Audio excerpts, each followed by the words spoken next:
everyone, my name is Christina and this channel is In the Garden. We're in the greenhouse today because it's a rainy day, and sometimes as gardeners we can find other things to do on rainy, overcast days that we would otherwise probably not want to be inside doing. And so when we get rainy days like this, it was 70% chance of rain, which basically was 100% chance because it's been raining all day. We can use these as opportunities to reset things in your greenhouse, reseed some of the items that you already have growing or would like to have more of. And really just do some really much needed activities that a sunny day would prevent you from doing otherwise. So here's what I'm going to do. I'm going to show you where our seed trays go after we're done setting up our new seed trays, and then I'll show you what's already out. A rainy day that is both overcast is a perfect day for hardening off. We talked about hardening off in a prior video. That's where you acclimate your seedlings that have been indoors to the outside atmosphere, and wind and rain and things like that that can be in that outdoor area that is not in your greenhouse every day is something they have to get used to so they can thrive. So let me show you where those are, show you where the empty new seedling trays are going to go, and then we'll show you these Epic Gardening cells. This is our 6 cell and our 4 cell, and they're really hard plastic with holes, so when you get your soil in there, get your seedling going, you can push up through the hole and it will push out the soil. And then they have these vents for the roots to air prune, which means they're not going to grow out of those areas, but it also prevents them from cycling around. So let's get started and we can do some rainy day chores. This is our new tray that we got from Epic Gardening. This is the bottom tray that holds all the water, so you can water from the bottom, and the plants and seedlings that you have can absorb the water from the ground up. Now when you first start seedlings, you're going to do top watering because the seeds are going to be at the top, so you want to make sure it gets there. But once you have seedlings growing, they're going to want more bottom watering. This is my Amazon purchase. Let me step back. This has lights and is by the heater for all of our seedlings, and they have for the most part been evicted with the exception of a couple of these smaller ones. This is our 6 cell trays again.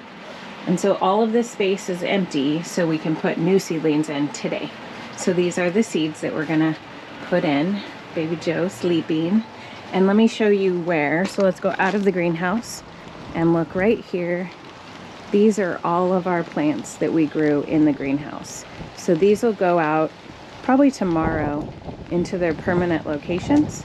But today is a windy, mildly windy, rainy day, and a good day for them to be out here absorbing the outside atmosphere without really dying back because of the scorching heat.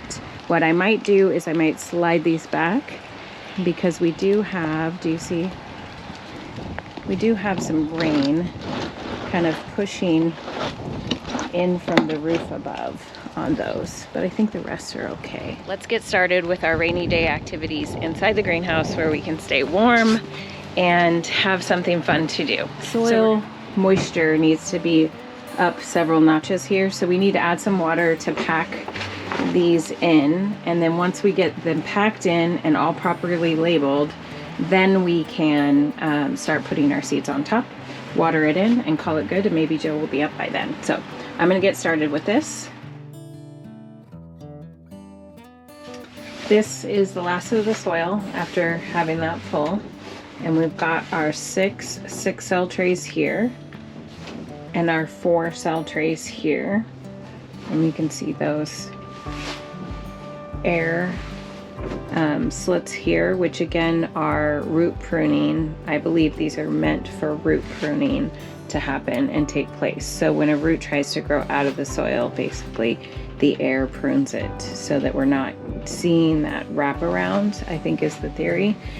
And then we have 6 cell trays over here. And I really like how hardy the plastic is. You know, being able to line up the trays this way is actually needed sometimes depending on how much space I have on these racks. And my other trays couldn't do this because they were floppy, so they'd bend in the middle. So these are incredibly sturdy. So from here, we make all of our tags next, and after we make the tags, then we add the seeds.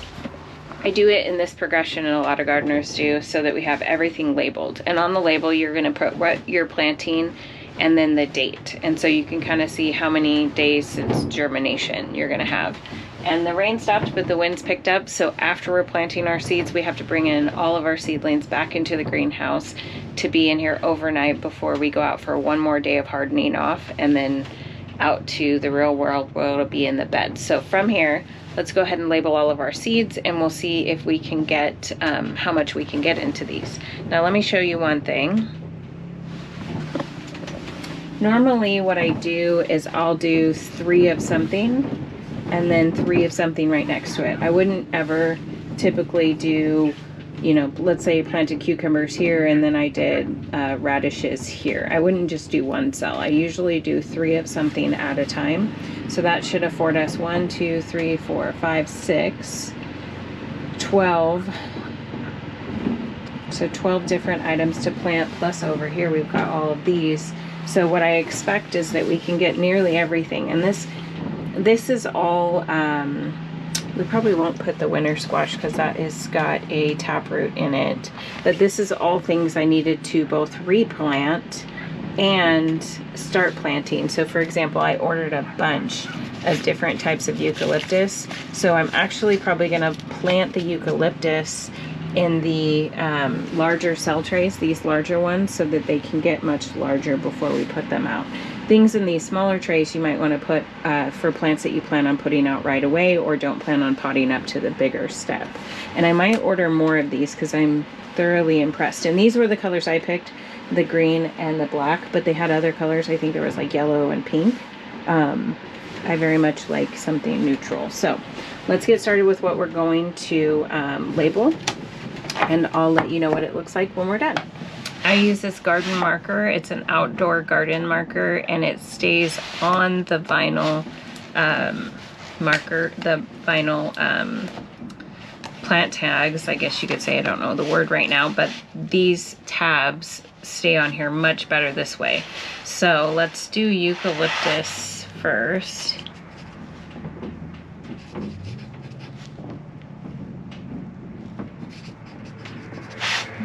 And this one's going to be silver plate. Okay.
Okay, I'm gonna take a break and start putting seeds because we've got this whole back row here. So this is what it's gonna look like. So these are gonna be the Cherokee Purple. So we've got the date on the back. So the Cherokee Purple, I have some out in the garden, but I'm worried that if they die, I wanna have backups. This is, I don't know what the technical or the tool is officially called, but this is really easy for seed manipulation. So if you want to use something like this, they come in your typical seed starter kits. And you just take the little seed and you push it down. Now I'm only doing 1 bean per In the past on the other seedlings I put 2, but they all germinated, so let's just see how it goes, and we can always add 1 later. Here are the kids out on the new dirt bikes. Okay, Cherokee Purple is probably my favorite tomato. Let's see how many seeds we've got left. And this one's okay to put 2 per spot. Ooh, I don't think there are any left.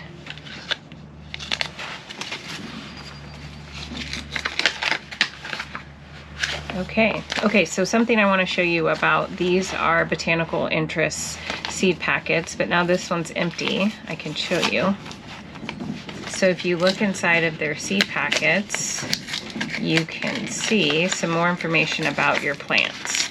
So if you did want to take the seeds out and put them in a container, you could, like a lot of people have those CD looking holders. You could open this and it would tell you about it. Hardiness, they're annual, frost sensitive, variety, 10 to 12 ounce, thin, skinny, rose purple fruit. It is also said in the 1890s, their Native American Cherokees gave seeds of this tomato to someone who kept the line alive. 100 years later, the tomato was revived and the seed became available to the public through retailers. So it's pretty cool. How to store, who did the illustration, which is the picture, harvesting, exposure, fertilizing, all of that. It even tells you how you can side plant the root. So Botanical Interests, the thing about their seed packets that I do love Johnny seeds because they have great variety, but this one tells you so much information. So the Johnny seeds is days to harvest,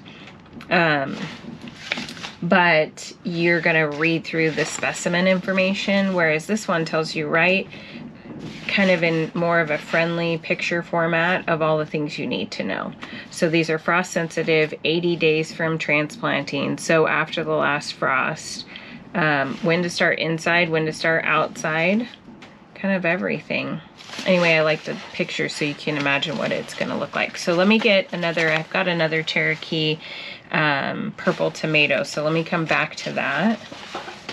So we'll set this one aside. Let's carry on. So now we've got Sun Gold cherry tomatoes, which I already have, and we planted out some red and yellow blend. All of these seeds came from Botanical Interest, but it came from Jacques' picks for the summer. So I had picked some that were in a variety pack, and it had all the things I thought I'd like. So I went ahead and did order that. And then I'm not going to have much left of this one if I have any either. Oh, there's a seed. 1. Oh, I hope I have 3. 2. Oh, there's not a 3rd. I just had 2 seeds left. Okay. Well, in this very rare case, we're gonna go ahead and put something here. So let's just see if those germinate. 2.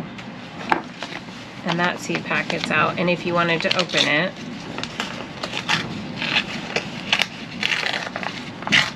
you could learn more about this plant too. Okay, I've got that. The soil's really moist, so I won't have to come in and moisten the soil till tomorrow. So that's what it's gonna look like. All right, we're gonna speed through the rest of these, and I'll let you know what this row looks like when I'm done, and then we'll move on to the next row.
So I want to stop for a second and show you that the eucalyptus seeds are super tiny and they're calling for vermiculite on the top. So that's when you surface sow, when you put the seeds right on top of the surface of the soil, and then you cover with vermiculite. So this first row is done.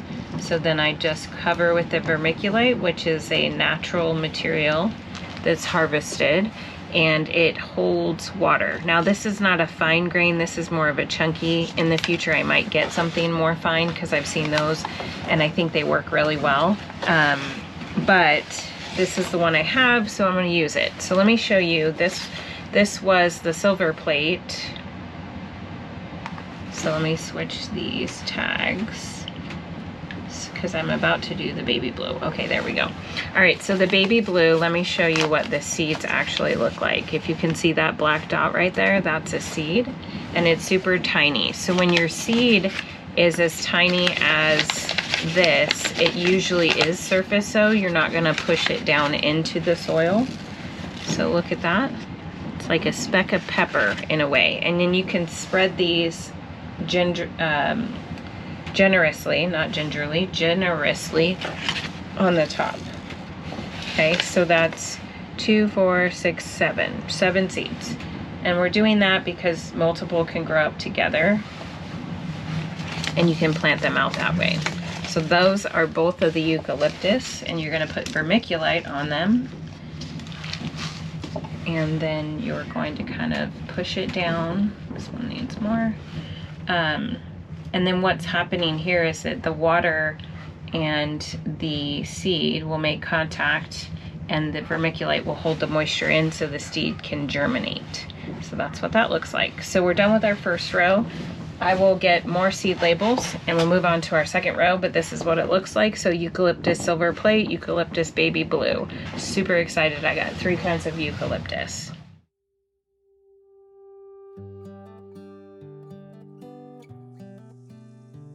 In this time period, we actually lost the audio, but as you can see, I continue seeding the rest of the trays.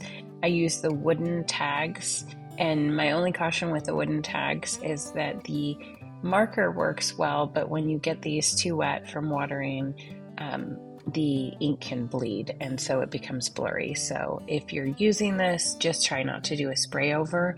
These particular seed trays are bottom watering, so if you just water from the bottom, the wooden tagging system won't have the ink bleed.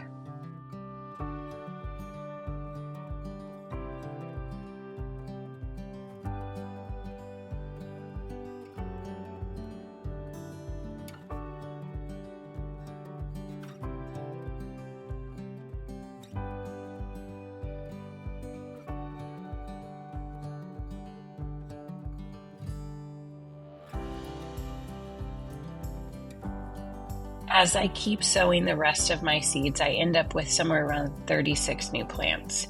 I store them on the back rack here where the grow lights are, and that's a perfect place for all of your new seedlings until they grow up and start hitting the lights. Then you can move them from out under the lights and onto the regular counters here we have in the greenhouse.